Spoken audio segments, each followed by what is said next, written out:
शौक या एडिक्शन हमारे लिए बहुत ही भयानक साबित होते हैं। हमें यह सब पता भी होता है, फिर भी हम हर हद पार करते हैं इनको पूरा करने के लिए। एक ऐसा ही केस है जिसके बारे में हम आज जानेंगे, जो कि असम से है। इस केस की शुरुआत होती है एक लव अफेयर से, जो अमरज्योति डे और वंदना कलिता के बीच था। ये दोनों एक दूसरे से बहुत प्यार करते थे और शादी करने का फैसला लेते हैं। बहुत ही जल्दी में ये सब हो रहा था, तो दोनों अपने अपने घर अपने इस रिलेशनशिप के बारे में बताते हैं। लेकिन अमरज्योति डे की माँ शंकरी इस रिश्ते से ज्यादा खुश नहीं थी। फिर भी अपने बच्चों की जिद के आगे वो झुक जाती है। शंकरी डे बहुत ही ज्यादा अमीर थी। गुवाहाटी में खुद उनके 4 बंगलो थे, जिनमें से एक में वो रहती थी और बाकी के 3 रेंट पर दिए थे। खैर, दोनों की शादी हो जाती है, सब कुछ अच्छा चल रहा था। अमरज्योति एक प्राइवेट कंपनी में जॉब करता था। वंदना भी पूरी कोशिश कर रही थी अपनी सास का मन जीतने की। अब उसकी सास ने भी उसे अपना लिया था और वो खुशी खुशी रहने लगे थे। शंकरी वंदना से कहती है कि अमरज्योति ऑफिस चला जाता है तो वो घर पर अकेली रह जाती है, इसलिए उसे भी कुछ काम स्टार्ट कर देना चाहिए। इससे उसका मन भी लगा रहेगा और जो भी फाइनेंस करना होगा वो मैं कर दूंगी। वंदना भी इसके लिए राजी हो जाती है, क्योंकि वैसे भी शुरू से वंदना जिम ट्रेनर बनना चाहती थी। वो शादी से पहले भी एक प्राइवेट स्कूल में पीटी टीचर थी। वंदना जिम ट्रेनर बनने की ट्रेनिंग लेती है, जिसका सारा खर्चा उसकी सास उठाती है और बाद में उसको एक जिम भी खोल के देती है। सब नॉर्मल चल रहा था, लेकिन अचानक से चीजें बदलना शुरू हो जाती हैं। शंकरी वंदना को पैसे देने से मना कर देती है और वो अपने दूसरे बंगलों में चली जाती है। पहले वो जिस घर में इकट्ठे रहते थे वो गुवाहाटी के नॉनमद्दी में था। अब वो जियो रोड तेनाली वाले बंगलों में चली गई, जो पुराने बंगलों से 5 किलोमीटर दूर था। लेकिन घर छोड़कर जाने का कारण किसी को नहीं पता था। उधर वंदना का जिम अच्छा चल रहा था। फिर एक दिन अचानक वंदना पुलिस स्टेशन पहुंच जाती है अपने पति और सास की मिसिंग रिपोर्ट दर्ज करवाने। उसका कहना था कि वो दोनों काफी समय से मिल नहीं रहे हैं, गायब हैं। वंदना बहुत परेशान थी। पुलिस ने कंप्लेन लिखी और वो अपने काम पे लग गई। काफी दिन बीत गए, लेकिन उन दोनों का कुछ पता नहीं चला। वंदना बार बार पुलिस स्टेशन के चक्कर लगा रही थी, लेकिन पुलिस के हाथ कोई सुराग नहीं लग रहा था। वंदना ने 27 अगस्त 2022 को केस फाइल किया था और अब 1 महीना हो चुका था, इसलिए वंदना ने सीआईडी में कंप्लेन करने का फैसला लिया था।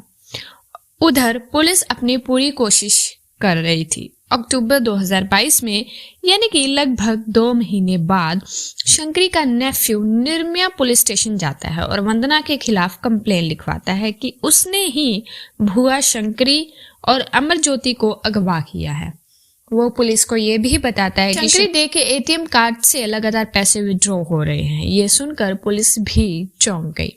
अब जैसे ही निर्मया कंप्लेन लिखवाकर पुलिस स्टेशन से वापस जाता है, वैसे ही कुछ समय बाद वंदना वहां आती है और सेम केस फाइल करवाती है निर्मया के अगेंस्ट।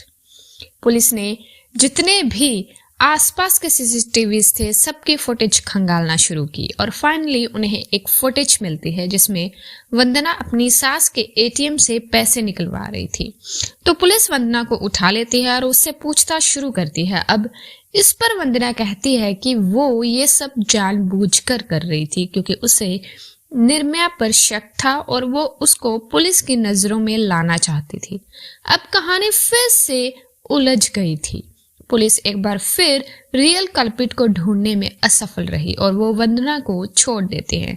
लेकिन पुलिस के दिमाग में एक आशंका थी वंदना को लेकर, इसलिए पुलिस आस पड़ोस से वंदना के बारे में पूछताछ करती है। तो पड़ोसी बताते हैं कि उनको तो अब पता चला है कि वंदना का पति गायब है, क्योंकि उनके अकॉर्डिंग उस घर में कोई मर्द तो रह रहा था। एक और अजीब बात उन्होंने बताई कि कुछ वक्त पहले वंदना अपने घर के छत पर कुछ जला रही थी। अब कोई कचरा तो घर के छत पर नहीं जलाएगा, वो तो डस्टबिन में होगा। इससे पुलिस के दिमाग में कुछ खटकता है। शक के विनय पर पुलिस फिर वंदना को उठा लेती है, लेकिन इस बार उन्होंने वंदना को रिमांड पर लिया और फिर एक बहुत बड़े सच का खुलासा हुआ। वंदना शुरू से ही जानती थी कि अमरज्योति बहुत रिच है और इसलिए वो उसके साथ रिलेशन में आई थी।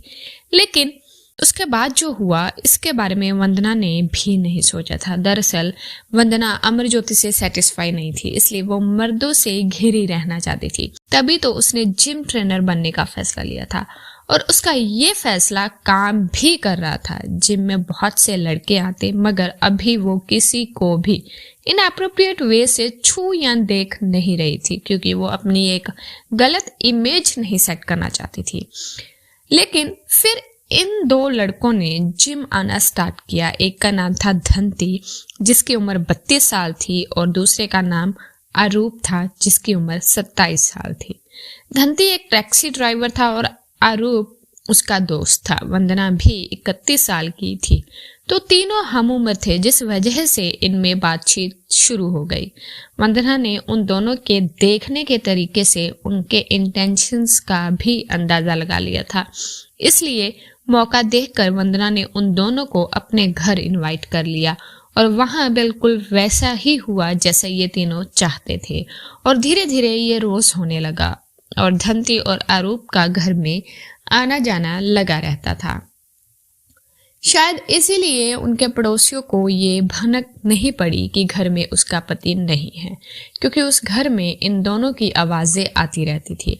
अब इन दोनों के अलावा भी घर पर और बहुत से लड़के का आना जाना लगा रहता था और वंदना को ये सब नॉर्मल लगने लगा था।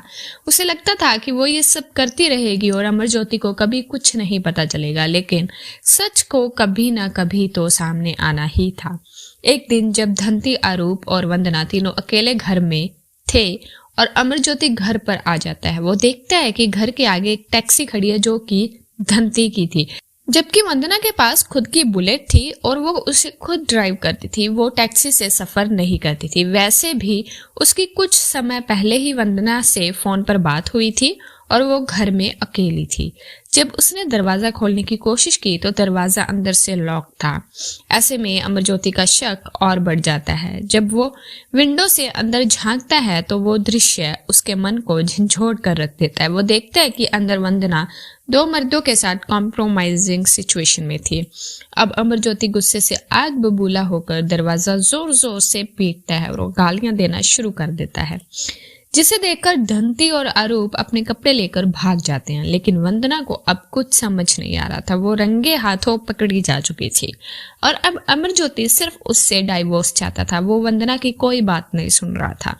वंदना ने बहुत माफी मांगी और कहा कि वो दोबारा ये गलती नहीं करेगी, लेकिन अमरज्योति समझ चुका था कि ये जो भी हो रहा है ये पहली बार तो नहीं था और अगर ये अब नहीं सुधरी तो कभी नहीं सुधरेगी, इसलिए वो फाइनली क्लियरली उसे डाइवोर्स ही चाहता था।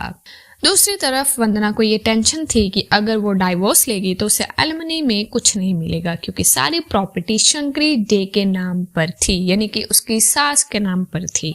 इसलिए उसने बिना देरी किए एक प्लान बनाया। अगले दिन वो धंती को लेकर अपनी सास शंकरी डे के घर जाती है, जहां वो दोनों मिलकर शंकरी को मार देते हैं और लाश के टुकड़े करके 3 पॉलिथीन बैग्स में भरकर उसी की फ्रिज में रख देते हैं और फिर एक कपड़े से वहां बिखरा खून साफ करते हैं और उसी कपड़े को गाड़ी में रखकर वो अपने दूसरे घर आ जाते हैं जहां वो रह रही थी।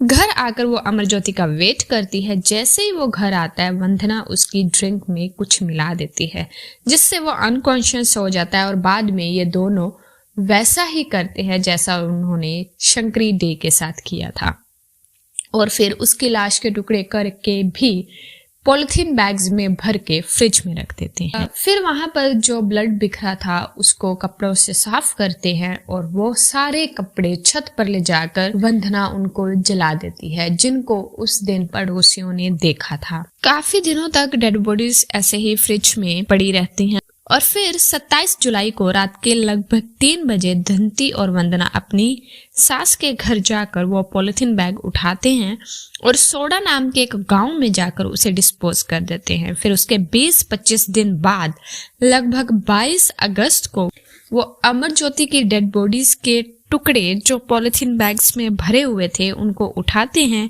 और मेघालय के जंगलों में जाकर डिस्पोज कर देते हैं और फिर नॉर्मली रहने लगते हैं। वंदना को लगा था कि अब सब नॉर्मल हो गया है और किसी को कुछ नहीं पता चलेगा, लेकिन कल्प्रिट कितना भी शातिर क्यों ना हो, पुलिस उस तक पहुंच ही जाती है। खैर, जब वंदना पकड़ी जाती है तो पुलिस वंदना को उन जगहों पर लेकर जाती है जहां उसने वो टुकड़े डिस्पोज किए थे, वो पॉलिथीन बैग्स डिस्पोज किए थे, जहां से शंकरी डे की लाश के टुकड़े बरामद हो जाते हैं। शंकरी डे का सिर नहीं मिलता, लेकिन उसके बाकी के हिस्से बरामद हो जाते हैं। और दूसरी तरफ मेघालय के जंगलों में अमरज्योति की लाश का कोई भी टुकड़ा नहीं मिलता। जब वंदना को पुलिस की गाड़ी में बिठाकर ले जाया जा रहा था तो वो हंस रही थी, जैसे कि उसको कोई रिग्रेट ही नहीं है जो उसने किया, या फिर उसको पता है कि वो कुछ ही समय में बाहर भी आ जाएगी। और ऐसा हुआ भी। वो कुछ ही समय बाद बेल पर तीनों, धंती, अरूप और वंदना, बाहर आ गए। तो ये था आज का केस। मिलते हैं एक नए केस के साथ, तब तक के लिए अलविदा।